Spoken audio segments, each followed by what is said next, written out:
Comment est-ce que ça se passe le remboursement d'un billet SNCF et spécialement TGV, puisque les usagers prennent en majorité du temps le TGV pour rejoindre leur famille au moment des fêtes. Et ce qu'on constate, c'est une grosse cacophonie, alors que ce soit au niveau de la SNCF, que ce soit au niveau de l'organisation, ou de certains trains qui sont supprimés, annoncés supprimés, et qui finalement sont à quai.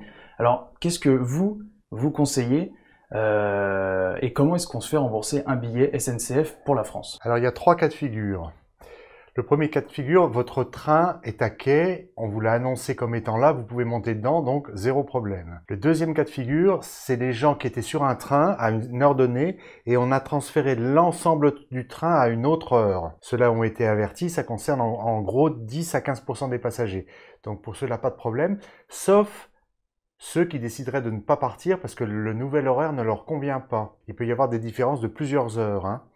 Et donc ceux-là, il faut qu'ils annulent leur billet sur Internet et ils se feront rembourser plus tard. Alors justement, comment ils se font rembourser? Service après-vente de la SNCF, comme en temps normal, sauf que le service après-vente, vous vous doutez, va être submergé et qu'il y aura probablement plusieurs semaines avant que les remboursements n'aient lieu. Troisième cas de figure, vous faites partie malheureusement des entre 40 et 30% de passagers qui n'ont pas de train et qui ont un billet. Donc ce week-end, on estimait qu'il y avait 290 000 personnes, en gros, qui avaient un billet pour un train mais qui n'avaient pas de train. La SNCF leur recommande d'essayer de faire un échange qu'ils doivent faire eux-mêmes.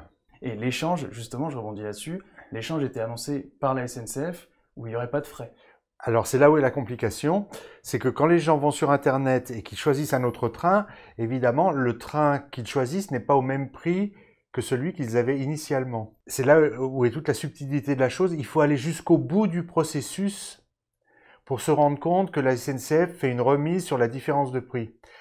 Si vous êtes en cours de processus, vous voyez un train à 110 €, on vous dit oui, voilà, c'est 110 € alors que vous aviez un billet à 70, vous pensez que vous avez 40 € à payer. Si vous allez au bout du processus, à ce moment-là, vous ne payerez pas la différence. Mais il y a plein de cas de figure où les gens ne peuvent pas échanger de billet. Et c'est là où est toute la complication. Les gens qui ne peuvent pas changer de billet, c'est par exemple les gens qui ont un billet aller-retour. Quand vous avez consommé l'aller, vous ne pouvez pas changer le retour, ou quand vous n'avez pas consommé l'aller, vous ne pouvez pas changer le retour. On peut pas faire les deux. On ne peut pas faire les deux. Et puis deuxième chose, très importante, c'est que pour une raison qu'on découvre en fait, quand vous avez un billet à une date donnée, par exemple j'ai un billet pour demain avec un retour mardi. À cause de la grève, je décide de décaler d'une semaine. Eh ben, l'échange n'est pas possible parce que vous êtes au-delà de la date de retour. C'est-à-dire que si votre retour était prévu pour mardi, vous ne pouvez pas échanger votre billet pour le mercredi d'après et le mardi d'après.